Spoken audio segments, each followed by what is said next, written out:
وفاق کا بجٹ 20,000 ارب روپے کے لگ بھگ ہو سکتا ہے۔ IMF نے پاکستان کی بجٹ ترجیحات کو درست قرار دے دیا۔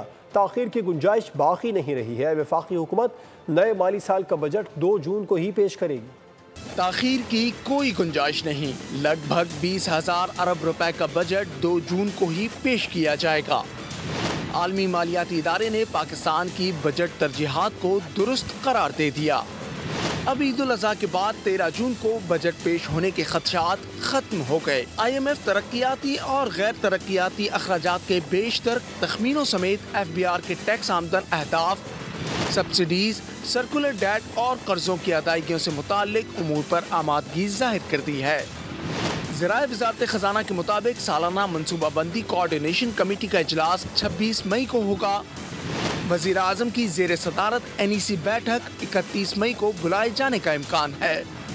وزارت خزانہ قومی اقتصادی سروے 1 جون کو پیش کرے گی۔ اہم اجلاس میں چاروں وزرائے اعلیٰ مریم نواز، مراد علی شاہ، علی امین گنڈاپور اور سرفراز بگٹی شریک ہوں گے۔